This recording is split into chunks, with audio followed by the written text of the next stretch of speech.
Hi, and welcome back to our SBI series. So SBI ஓரியன்டாக நிறைய questions பார்த்துட்ருக்கோம்ல. So error spotting வந்து இந்த மாடல்லையும் நமக்கு கேட்குறதுக்கு சான்சஸ் இருக்குது. ஸோ இந்த டைப் ஆஃப் கொஸ்டின்ஸ்லேருந்து நம்ம என்ன பண்ணலாம், ஒரு சில கொஸ்டின்ஸை வந்து நம்ம டிஸ்கஸ் பண்ணலாம். ஸோ ஃபர்ஸ்ட் எந்த ஒரு கொஸ்டின் அட்டன் பண்ணாலுமே டைரக்ஷன்ஸை நல்லா ரீட் பண்ணிக்கணும். In the following questions, a sentence is divided into 5 parts, with last part of each sentence is highlighted in bold, suggesting that grammatically correct part of the sentence. So என்ன சொல்ல வராங்க, ஒவ்வொரு கொஸ்டின்லையுமே 5 பார்ட்ஸாக பிரிச்சுக்கிறாங்க. இந்த last part வந்து எப்படி இருக்க போகுது அப்படின்னா கிராமட்டிக்கலி கரெக்டாக தான் இருக்க போகுது. we don't need to check that part. Out of the 4 other parts, choose the part of the sentence which contains grammatical or contextual error in it. So மிச்சம் இருக்கக்கூடிய அந்த 4 பார்ட்டில் தான் என்ன இருக்க போகுது அப்படின்னா கிராமட்டிக்கல் எரரோ கான்டெக்ஸ்டுவல் எரரோ இருக்க போகுது. ஸோ எதில் எரர் இருக்குது அப்படிங்கிறத நம்ம பார்க்க போகிறோம். இஃப் த கிவன் சென்டென்ஸ், அதாவது கொடுத்துருக்கிற சென்டென்ஸ் வந்து ஃபுல்லாகவே கரெக்டாக தான் இருக்குது அப்படின்னா நோ எரர் அப்படிங்கிற ஆப்ஷனை சூஸ் பண்ண சொல்லியிருக்கிறாங்க. ஓகேவா? ஸோ ஃப்ரம் அவர் டைரக்ஷன்ஸ் இந்த லாஸ்ட் பார்ட் நமக்கு எரர் ஃப்ரீயாக இருக்குது. ஸோ எதெல்லாம் எரர், மித்த இந்த 4 பார்ட்டில் எங்கே எரர் இருக்குது அப்படிங்கிறத நம்ம கண்டுபிடிக்கணும். ஓகேவா? ஸோ ஃபர்ஸ்ட் பாருங்க, no sooner had the party leader issued this ultimatum when a din rose from the audience calling for the immediate removal of the திவானா மெம்பர் அண்ட் another அப்படிங்கிற மாதிரி கொடுத்துருக்காங்க. சரி, ஓகே. நமக்கு இந்த நோ சூனரை ஃபாலோ பண்ணி இந்த ஹேட் கொடுத்துருக்குற இந்த ஃபார்மேட் எனக்கு பர்ஃபெக்ட்லி கரெக்ட். அப்போ ஏ பார்ட்டில் எனக்கு எரர் இல்லை, கரெக்டாக தான் இருக்குது. அடுத்து பி பார்ட்டில் பாருங்கள், நோ சூனரை ஃபாலோ பண்ணி வரப்போ நம்ம கோஆர்டினேட்டிங் கன்ஜெக்ஷன் என்ன யூஸ் பண்ணணும், கோரிலேட்டிங் கன்ஜெக்ஷன் என்ன யூஸ் பண்ணணும். நோ சூனர் வந்துச்சு அப்படின்னா தேன் தான் யூஸ் பண்ணணும் அப்படிங்கிறத நம்ம பார்த்துருக்கோம். நோ சூனரை ஃபாலோ பண்ணி ஹேட் எனக்கு வரலாம், நோ எரர். நோ சூனர் வந்துச்சு ஒரு சென்டென்ஸில் அப்படின்னா அடுத்து நம்ம பார்க்கக்கூடிய கன்ஜெக்ஷன் வேர்டு வந்து எனக்கு தேன் வந்துருந்துருக்கணும். பட் இங்கே என்ன கொடுத்துருக்காங்க, வென் கொடுத்துருக்காங்க, அதுதான் எனக்கு தப்பு. ஸோ நோ சூனரை ஃபாலோ பண்ணி எனக்கு இந்த இடத்துல தேன் வந்துருந்துருக்கணும். ஸோ என்ன ரூல்லாம் இந்த கொஸ்டினில் பார்த்துருக்கோம், நோ சூனரை ஃபாலோ பண்ணி எனக்கு ஹேட் வரலாம். பட் நோ சூனர் இருந்துச்சு ஒரு பார்ட்டில் அப்படின்னா அதை கண்டிப்பாக அதை ஃபாலோ பண்ணி எனக்கு வரக்கூடிய கன்ஜெக்ஷன் தேனாக மட்டும்தான் இருக்கணும், வென் யூஸ் பண்ணவே கூடாது. ஹார்ட்லி, ஸ்கேர்ஸ்லி, பேர்லிக்கு மட்டும்தான் வென் யூஸ் பண்ணணும். ஓகேவா?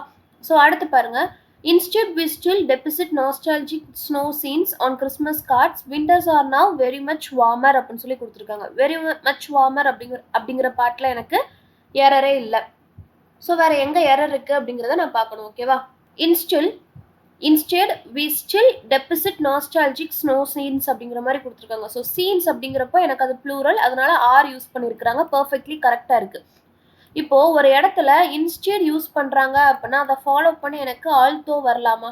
அது மாதிரி ஒரு இடத்துல எனக்கு தோ யூஸ் பண்ணுறாங்கன்னா அதோடைய கண்டினியூஷனாக எனக்கு ஆல்தோ வரலாமா? வரக்கூடாது இல்லையா? ஸோ ஏன் அப்படின்னா இதுக்கு பதிலாக அப்படிங்கிறப்போ அந்த வார்த்தைக்கான மீனிங்கே அதுதான். அப்போ இந்த வார்த்தையை ஃபாலோ பண்ணி நான் இன்னொரு வார்த்தையாக இதை யூஸ் பண்ணுறேன் அந்த சென்டென்ஸில் அப்படின்னா இட்ஸ் ரிடண்டன்சி. அதே மாதிரி தான் இன்ஸ்டெட் அப்படி இருந்துச்சுன்னா அதை ஃபாலோ பண்ணி என்ன வரக்கூடாது, ஸ்டில் வரக்கூடாது, இட்ஸ் ரிடண்டன்சி. ஓகேவா? சேம் மீனிங்கை தான் எனக்கு இம்ப்ளை பண்ணுது. அதனால எனக்கு இன்ஸ்டெட் ஃபாலோ பண்ணி எனக்கு என்ன வரக்கூடாது, ஸ்டில் வரக்கூடாது. இது வந்து அதோடைய சப்ஸ்டியூட் மாதிரி தான். So redundancy error. Instead follow பண்ணி எப்பயுமே ஒரு சென்டென்ஸில் எனக்கு ஸ்டில் வரக்கூடாது. ஸோ அடுத்து பாருங்க, not only proteins but also vitamin C R essential for small children அப்படிங்கிற மாதிரி கொடுத்துருக்காங்க. ஸோ ஃபார் ஸ்மால் சில்ட்ரனில் எந்த ஒரு எரருமே இல்லை. அடுத்து பாருங்க, not only proteins but also vitamin C R essential அப்படின்னு சொல்லி கொடுத்துருக்காங்க. கரெக்டாப்பா? புரதங்கள் மட்டுமல்ல, சத்து மட்டுமல்ல, என்னவும் தேவை, விட்டமின் சியும் ரொம்ப முக்கியம் அப்படின்னு சொல்லி கொடுத்துருக்காங்க. அப்போ நாட் ஒன்லி பட் ஆல்சோ இது கூட சேர்ந்து இதுவும் எனக்கு வேணும் அப்படிங்கிறப்போ இந்த விட்டமின் சி அப்படிங்கிறது எனக்கு என்னது, சிங்குலர் தானே. அப்போ எதுக்கு ஆர் யூஸ் பண்ணுறோம், இஸ் தானே வரணும். புரிஞ்சுச்சா? மெயின் சப்ஜெக்ட் எது அப்படிங்கிறதையும் நம்ம பார்த்துக்கணும். விட்டமின் சி அப்படிங்கிறப்போ இட்ஸ் சிங்குலர், அப்போ அந்த இடத்துல எனக்கு ஆர் தேவையில்லை, இஸ் மட்டுமே போதுமானது. ஸோ அடுத்த கொஸ்டின் பாருங்க, a new review by the Department of Energy shows that debt levels in the energy industry are at their lowest levels for the third quarter of 2014. So இந்த பார்ட்டில் எனக்கு error இல்லை. a new review அப்படிங்கிறப்போ it's singular one, அதனால அதை follow பண்ணி வர வெர்பை நான் என்ன போட்டிருக்கேன், வி ப்ளஸ் எஸ் சேர்த்து எழுதியிருக்கேன், கரெக்டாக இருக்கு. debt levels in the energy industry are, debt levels in the energy industry ஆர்னு சொல்லி கொடுத்துருக்காங்க, கரெக்டாக இது. ஸோ debt levels அப்படிங்கிறப்போ கடன் அளவுகள் அப்படிங்கிறப்போ அது வந்து எனக்கு என்ன ஆயிருது, ப்ளூரல் ஆயிருது, அதனால ஆர் கொடுத்தது கரெக்டாக தான் இருக்குது. அட் தயர் அப்படிங்கிறது என்ன எதை வந்து சொல்கிறாங்க, அந்த இண்டஸ்ட்ரியை பற்றி சொல்கிறாங்க. ஸோ இதுவுமே எனக்கு கரெக்டாக தான் இருக்குது. Lowest levels for the third quarter of 2014, அதாவது எப்படி இருக்குன்னா 2014 இருந்து இது எப்படி இருக்குது, ரொம்பவே கம்மியாக இருக்குது அப்படிங்கிறப்போ ஒரு ஈவெண்ட் எனக்கு பாஸ்ட்ல இருந்து ப்ரெசென்ட் வரைக்கும் கண்டினியூஸாக ஆகுது ஒரு ரிலேஷன் இருக்கு அப்படின்னா அந்த இடத்துல ஃபார் யூஸ் பண்ணலாமா? யூஸ் பண்ணக்கூடாது. என்னதான் யூஸ் பண்ணணும்? We should use since. ஓகேவா? 2014ல தேர்ட் குவார்ட்டர்ல இருந்து இப்போ என்ன ஆயிடுச்சுன்னா கம்மி ஆயிடுச்சு அப்படிங்கிறப்போ பாஸ்ட்லயும் எனக்கு கனெக்ஷன் இருக்கு, ப்ரெசென்ட்லயும் கனெக்ஷன் இருக்கு. அப்போ என்ன யூஸ் பண்ணிருக்கணும்? நம்ம சின்ஸ் தான் யூஸ் பண்ணணும். ஒரு டியூரேஷன் ஆஃப் டைம் இண்டிகேட் பண்றப்ப தான் நம்ம என்ன யூஸ் பண்ணணும்? ஃபார் யூஸ் பண்ணணும். ஓகேவா?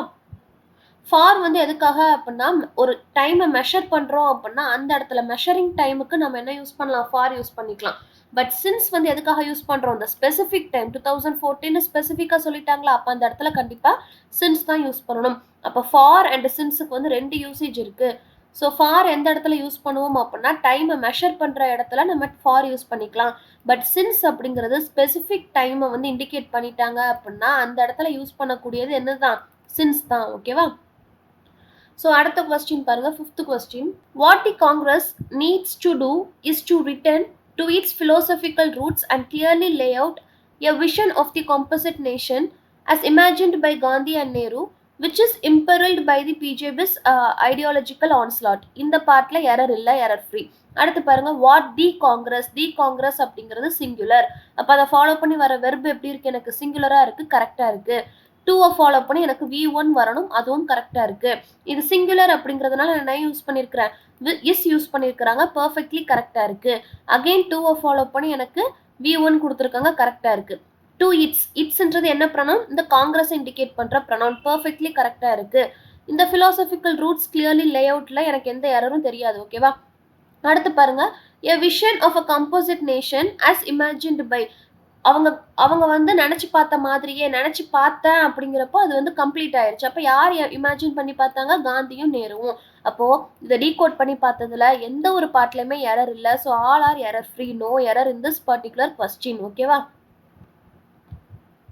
அடுத்து பாருங்க, the priest together with his followers were fatally injured in the accident which occurred last night near the unmanned railway crossing. So first 5 கொஸ்டின்ஸுக்கு தான் அந்த டைரக்ஷன். ஓகேவா? அந்த 6 to 10 வந்து நார்மலாக நம்ம எப்பயும் பார்க்குற மாதிரி எல்லா பார்ட்டையும் செக் பண்ணால் போதும். ஸோ இதில் பாருங்கள், the priest together with his followers were. Together with அப்படின்னு சொல்லி வந்தது அப்படின்னா இதுக்கு முன்னாடி இருக்கக்கூடிய இந்த ஒரு சப்ஜெக்ட் தான் என்னோட மெயின் சப்ஜெக்டாக நான் எடுத்துக்கணும். அப்போ த ப்ரீஸ்ட் அப்படிங்கிறது எனக்கு சிங்குலர். அப்போ அந்த இடத்துல வேர் யூஸ் பண்ணக்கூடாது, வாஸ் தான் யூஸ் பண்ணணும். புரிஞ்சிச்சா? நம்ம கிளாஸ்லேயே பார்த்துருப்போம், together with as well as இந்த மாதிரியான வேர்ட்ஸ் வந்ததுன்னா எது மெயின் சப்ஜெக்டோ என்ன பண்ணிக்கணும், அதை தான் நான் என்ன பண்ணணும், மெயின் சப்ஜெக்டாக எடுத்துக்கணும். அப்போ இந்த இடத்துல ப்ரீஸ்ட்ன்றது எனக்கு சிங்குலர், அப்போ வேர் வராது, வாஸ் தான் வரும். ஸோ அடுத்து பாருங்க, the young woman who is watching television in that room lived here for more than a year but she has never created any problem for us. எங்களுக்கு எந்த ஒரு தொல்லையும் ஏற்படுத்தினது இல்லை. ஸோ வாசிச்சு பார்த்தாலே எங்கே எரர் இருக்குது அப்படிங்கிறது தெளிவாக தெரியுது. கிராமட்டிக்கல் எரர், டென்ஸ் பேஸ் பண்ணி. தி யங் விமன் ஹூ இஸ் வாட்சிங் டெலிவிஷன். அப்போ வாட்சிங் டெலிவிஷன் அப்படின்னா அவங்க என்ன பண்ணுறாங்க? இப்போ வரைக்கும் அவங்க வாழ்ந்துட்டு தான் இருக்காங்க, டிவி பார்த்துக்கிட்டு இருக்காங்க. மீன்ஸ் அவங்க அங்கே வாழ்ந்துட்டு தான் இருக்காங்க. அப்போ இந்த இடத்துல எப்படி நான் லிவ்டு யூஸ் பண்ணலாம்? லிவ்டுனா வாழ்ந்தாங்க அப்படின்னு தானே சொல்லணும். அப்போ அந்த ரூமில் அவங்க உட்காந்து டிவி பார்த்துக்கிட்டு இருக்காங்க. பார்த்துட்டு இருக்கிறவங்க இங்கே என்ன பண்ணாங்க? நிறைய காலமா இங்க வாழ்ந்துகிட்டு இருக்காங்க அப்படின்னு தானே நம்ம சொல்லுவோம். அப்போ வாழ்ந்துகிட்டு இருக்காங்க அப்படிங்கிறப்ப இட்ஸ் கண்டினியூயிங் தானே. அப்போ லிவ்டு கிடையாது, லிவிங். புரிஞ்சுதா? இதுக்கு தான் நம்ம டீகோட் பண்ணி பார்க்கணும், தமிழ்ல டிரான்ஸ்லேட் பண்ணி பார்க்கணும். அடுத்து பாருங்க, each of the employees whom the company has chosen to take part in the international seminar to be conducted in the city hall are up to the mark. So each of the employees அப்படின்னு சொல்லி வந்தாலே, each of the அப்படின்னு சொல்லி வந்தாலே, none of the, each of the, இதெல்லாம் follow பண்ணி வரக்கூடிய noun எனக்கு எப்படி இருக்கணும்? ப்ளூரலாக இருக்கணும். ஆனால் வெர்பு எனக்கு எப்படி இருக்கணும்? சிங்குலராக இருக்கணும். எதனால அப்படின்னா ஈச் அப்படிங்கிறப்போ ஒவ்வொரு பர்சனையும் தனித்தனியாக இண்டிகேட் பண்ணுறோம், இட்ஸ் சிங்குலர். இதை ஞாபகம் வச்சுக்கணும். அப்போ ஹூம் த கம்பெனி ஹேஸை ஃபாலோ பண்ணி என்ன யூஸ் பண்ணியிருக்கிறாங்க? V3 யூஸ் பண்ணியிருக்கிறாங்க, கரெக்டாக இருக்குது. டு பியை ஃபாலோ பண்ணி அகெயின் V3 யூஸ் பண்ணியிருக்கிறாங்க, கரெக்டாக இருக்குது. ஆர்ன்ற அந்த வெர்பு யாரோடது? இந்த ஈச் ஆஃப் தி எம்ப்ளாயீஸோடது. நவுனு தான் எனக்கு ஈச் ஆஃப் தி ஃபாலோ பண்ணி வர்றப்போ ப்ளூரலாக வேணும். எம்ப்ளாயீஸ் கரெக்டாக இருக்குது. பட் வெர்பு எனக்கு எப்படி இருக்கணும்? சிங்குலராக இருக்கணும்னு சொல்லி நான் பார்த்துருந்தேன். அப்போ சிங்குலர் அப்படிங்கிறப்ப இந்த இடத்துல ஆர் வரக்கூடாது, இஸ் தான் வரணும். ஓகேவா? அடுத்து பாருங்க, needless to say no sooner. Again no sooner வந்தாலே அதை ஃபாலோ பண்ணி என்ன தான் வரணும்? எனக்கு தேன் வரணுன்ற ஒரு ரூல் இருக்குது. பட் சென்டென்ஸை பார்க்குறப்ப இந்த இடத்துல என்ன இருக்குது? வென் கொடுத்துருக்காங்க. அப்போ ஆப்வியஸ்லி தப்பு. புரிஞ்சிச்சா? எந்த ஒரு சென்டென்ஸில் பார்த்தீங்க அப்படின்னா நோ சூனர் வருதா, அதை ஃபாலோ பண்ணி தேன் இருக்கான்னு மட்டும் பாருங்க. அந்த இடத்துல வென் இருந்தால் அது தப்பு. ஸோ இதில் வேறு எதுவுமே நம்ம செக் பண்ண தேவையில்ல. ஓகேவா? So simple as it is. So again as usual 10th question is your homework question. முடிஞ்ச வரைக்கும் டீகோட் பண்ணி பாருங்கள். ரொம்ப ரொம்ப சிம்பிளான எரர் தான் ஒளிஞ்சிருக்கும் நம்ம கண்ணுக்கு தெரியாமல். அதை பார்த்தாலே போதுமானது. ஓகேவா? பேசிக் கிராமரே போதுமானது. So hope this session is useful and thank you for வாட்சிங்.